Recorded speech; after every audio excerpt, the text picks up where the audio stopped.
പുലി വരും, ഇതൊക്കെ ഉണ്ട്, എല്ലാ സാധനങ്ങളും ഉണ്ട് ഇവിടെ.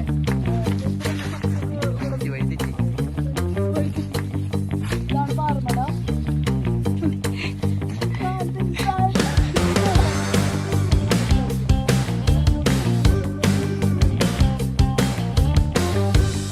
ഞാൻ പറഞ്ഞ എൻ്റെ തറവാട്. അപ്പോൾ നമുക്ക് ഇവിടുത്തെ പ്ലേസുകളൊക്കെ ഭയങ്കര ഓർമ്മകളാണ്. അപ്പോൾ ഇതാണ് വീട്.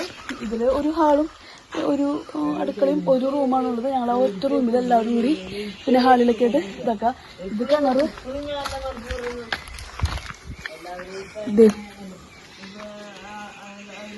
മഴക്കാലത്ത് ഇത് നല്ലോണം നിറയും. മഴക്കാലം ഞാൻ പറഞ്ഞല്ലോ, മഴക്കാലമാണ് ഏറ്റവും ബെസ്റ്റ് ടൈം ഇവിടെ സ്പെൻഡ് ചെയ്യാനായിട്ട് പറ്റുന്നത്.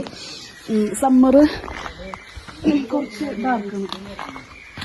പിന്നെ ഈ ഏരിയ എന്നൊക്കെ പറയുന്നത് കുറച്ച് ഞങ്ങൾ അവിടെ ഇങ്ങനെ തൊഴുത്തിലാണ് ഇങ്ങനെ വെച്ച് കളിച്ചിട്ടുണ്ടായിരുന്നു. ശരിക്കും പറഞ്ഞാൽ ഫുള്ള് വൈബായിരുന്നു. ഇവിടെ അമ്മയുടെ അടുപ്പും കാര്യങ്ങളും ഒക്കെ വെച്ചത് പാടി താമസിക്കണമെന്നില്ല. അപ്പൊ ഞാൻ പറഞ്ഞിട്ടായിരുന്നു തോട് കാണിച്ചതാണ്. അപ്പൊ തോട് എന്ന് പറയുമ്പോൾ നമ്മള് ഇങ്ങനെ ഇവിടെ കാടാണ്. നമുക്ക് ഇതിന്റെ ഇവിടെ നിന്ന് ഇറങ്ങി അങ്ങ് കയറി കഴിഞ്ഞാൽ അതും കാടാണ് കേട്ടോ.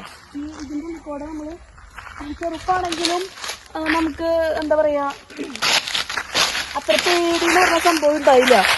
പുലി വരും, ഇതൊക്കെ ഉണ്ട്, എല്ലാ സാധനങ്ങളും ഉണ്ട് ഇവിടെ. ഇതിപ്പോ തന്നെ ചക്കയൊക്കെ ഇവിടെ നിന്ന് വന്ന് കുറെ ആന വന്നിട്ട് അവിടെ നിന്ന് ചക്കയൊക്കെ പറിച്ച് മരമൊക്കെ മറിച്ചിട്ടിട്ട് പോയിട്ടുണ്ട്. പക്ഷെ ഞാനവിടെ പണ്ട് ചെറുപ്പത്തിലായിരുന്നു. അപ്പൊ അങ്ങനെ ആനയുടെ വരവ് കുറവായിരുന്നു. ആന ഉണ്ടായില്ല, പകരം പുലിയൊക്കെ ആയിരുന്നു. പണ്ടെന്ന് പറയുമ്പോൾ ആനയുടെ ശല്യമില്ല ശരിക്കും പറഞ്ഞാൽ. പിന്നെ ഉള്ളത് പുലിയാണ്. പുലി വരും, ആടുണ്ടായിരുന്നു, കുറെ ആടുകളുണ്ടായിരുന്നു. ആടുകളൊക്കെ പിടിച്ച് തിന്നിട്ട് പോവാണ് പുലി ചെയ്യാറ്. തിന്നാനുള്ള സമയം കിട്ടില്ല. അപ്പോഴേക്കും നമ്മൾ ഇറങ്ങി വരുമ്പോഴേക്കും കഴുത്തിന്റെ ഇവിടെ കടിച്ചതാക്കിയിട്ട് ഞാൻ ചെറുപ്പത്തിൽ വന്നിട്ടുള്ളത്. 6 വയസ്സൊക്കെ കഴിഞ്ഞപ്പോഴേക്കും ഞാൻ ഇവിടുന്ന് പോയി. അപ്പൊ ഈ കാട് ഇവിടെ ഞങ്ങൾ കുളിക്കാൻ പോകും. പക്ഷെ നമുക്ക് അങ്ങനെ ഒരു പേടിയില്ല. അപ്പൊ ഞങ്ങൾ ആദ്യമാരും എല്ലാവരും കൂടിയിട്ടൊക്കെ പോവാം. അപ്പൊ ഇതൊരു രസമുള്ള കാര്യമാണ്. ഇപ്പൊ ഇവിടെ കുറെ ഇത് വന്നിട്ടുണ്ട്. ടൂറിസ്റ്റുകൾക്ക് താമസിക്കാൻ പറ്റുന്ന പോലത്തെ റിസോർട്ടുകളൊക്കെ ഇവിടെ സ്റ്റാർട്ട് ചെയ്ത് പണിത് തുടങ്ങി. കാരണം അത്ര വൈബുള്ള സ്ഥലമായതുകൊണ്ട് തന്നെ. അപ്പോൾ ഇതാണ് ഞാൻ പറഞ്ഞ തോട്. ഇപ്പൊ വേനൽക്കാലമാണ്, അതുകൊണ്ട് തന്നെ ഇവിടെ വെള്ളം കുറവാണ്. ശരിക്കും ഇതൊക്കെ നല്ല രസമുള്ള പാറകളാണ്. നമ്മള് ഈ ട്രക്കിങ്ങിനൊക്കെ വരുന്നവർക്ക് നല്ല രസമായിരിക്കും ഇവിടെ. നല്ല പൊളിയാണ്. കുറച്ചുകൂടി ഡീപ്പായിട്ടുള്ള ഈ പാറയുടെ ഹൈറ്റ് നമുക്ക് മനസ്സിലാക്കാൻ പറ്റും.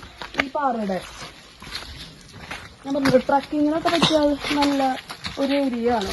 ശരിക്കും ഇതിന്റെ ഉള്ളിലൊരു ഹോൾ ഉണ്ടായിരുന്നു എന്നാണ് പറയുന്നത്. ഇതിന്റെ ഉള്ളിലേക്ക് നോക്കിക്കഴിഞ്ഞാൽ മനസ്സിലാവും. ഇവിടെ ഒന്ന് കാണിക്ക്. ഇതിവിടെ ഒരു ഹോൾ ഉണ്ടായിരുന്നു. അപ്പൊ അച്ഛനൊക്കെ പറയുന്നതിന്റെ ഉള്ളിലേക്ക് അല്ലാതെ ഇവിടെ അവിടെ ഒരു ഹോളുണ്ട്. അതിന്റെ ഉള്ളിൽ കൂടെയൊക്കെ എന്തോ കഥകളൊക്കെ ഉണ്ട് പറയരുത്. അതൊക്കെ സത്യമാണെന്നൊന്നും നമുക്കറിയില്ല. കുറെ പ്ലേസുകൾ കണ്ടിട്ടുണ്ടായിരിക്കും. പക്ഷെ ഇത് എന്തൊക്കെ നിഗൂഢതകൾ ഒളിഞ്ഞിരിക്കണ എന്തൊക്കെയോ വലിയൊരു പാറക്കെട്ടാണ്. നമ്മൾ അറിയപ്പെടാതെ പോയൊരു പാറക്കെട്ടാണ് ഇത്. നല്ല ഹൈറ്റ് ഉണ്ട്, നമ്മൾ ഉദ്ദേശിക്കുന്നതിനേക്കാൾ ഹൈറ്റ് ഉണ്ട്. ഞാനിപ്പോൾ അവിടെ നിന്ന് കഴിഞ്ഞാൽ മനസ്സിലാവും എൻ്റെ ഇത്രയേ ഉള്ളൂ. ഞാൻ ഇതിൻ്റെ ഇത്രയേ ഉള്ളൂ. അപ്പം അതിൻ്റെ ഹൈറ്റ് നിങ്ങൾക്ക് നല്ലോണം മനസ്സിലാവാനായിട്ട് പറ്റും. എൻ്റെ കാൽവീതി ഓക്കെ. ഇപ്പോൾ ഇവിടെ മഴക്കാലത്താകുമ്പോൾ ഇവിടെ നിന്നും കൂടി വെള്ളം വരും. അതൊരു വൈബാ, നല്ല രസമാണ്. ആനകള് വരണോണ്ട് തന്നെ ഇവിടെ കമ്പി ഇട്ടേക്കാണ്. ഇവിടെ ഇലക്ട്രിക് ഷോക്ക് ഇട്ടിട്ടുണ്ട്. 6 മണി തൊട്ടിട്ട് നമുക്ക് ഇവിടേക്ക് ഇപ്പോഴാണ് ഈ ആനകളുടെ ശല്യം കൂടിയത്. പണ്ട് ഇങ്ങനത്തെ ഒരു കമ്പിയോ കാര്യങ്ങളോ ഒന്നും ഇല്ലാത്തതുകൊണ്ട് നമുക്ക് പേടിക്കാനില്ലായിരുന്നു. ഇപ്പൊ ഈ വെള്ളം അത്രയും നല്ല വെള്ളമൊന്നുമല്ല. ഭയങ്കര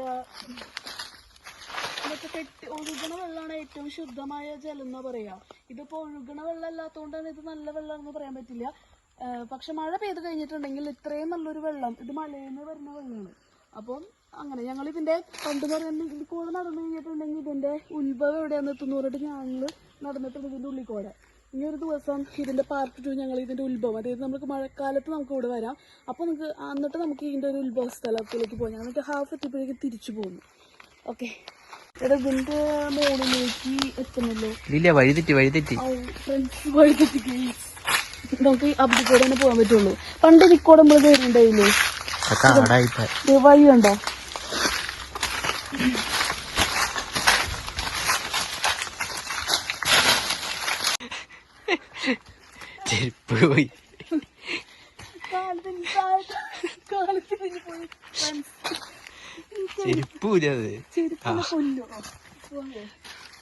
ശ്രദ്ധിക്കണം ഫ്രണ്ട്സ്. അമ്മേ എന്താ നമ്മളിപ്പോ നമ്മൾ നേരത്തെ കാണിച്ച വഴിയുടെ തൊട്ടിപ്പുറത്തെ റൈറ്റ് വഴിയില് ഒരു 2 സെക്കൻഡ് പോന്നു കഴിഞ്ഞിട്ടുണ്ടെങ്കിൽ ഞാൻ പറഞ്ഞില്ല ഇവിടെ പാറമട ഉണ്ടെന്ന്. അപ്പം ഇതാണ് പാറമട. നല്ല ഹൈറ്റ് ഉണ്ട് പാറമട, കാണുമ്പോൾ ചെറുതായിട്ട് തോന്നുമെങ്കിൽ നല്ല ഹൈറ്റ് ഉണ്ട്. പിന്നെ ഇവിടെ ശാസ്താവിന്റെ അമ്പലം ഉണ്ട്. ഈ അമ്പലത്തിന്റെ തൊട്ടപ്പുറത്ത് തന്നെ ആയിട്ട് അവിടെ ഒരു പാറമടയുണ്ട്. പിന്നെ ഇപ്പോഴാണ് ഇവിടേക്ക് ഇതിന്റെ ഉള്ളിൽ ഇത് മലയാണ് കേട്ടോ. ഇതിന്റെ ഉള്ളിലേക്ക് നമുക്ക് ട്രക്കിംഗ് ഒക്കെ പണ്ട് കിടക്കായിരുന്നു. ഇപ്പൊ അവിടേക്ക് അടച്ചു, ആനരണാനം കൊണ്ട് അവിടേക്ക് കമ്പിയിട്ട്. ഇതിന്റെ തൊട്ടപ്പുറത്താണ് ഉരുള് പൊട്ടിയത്. ഇവിടുന്ന് കുറച്ചങ്ങോട്ട് താഴേക്ക് പോയി കഴിഞ്ഞാൽ ഉരുള് പൊട്ടിയ പ്ലേസ് ആണുള്ളത്.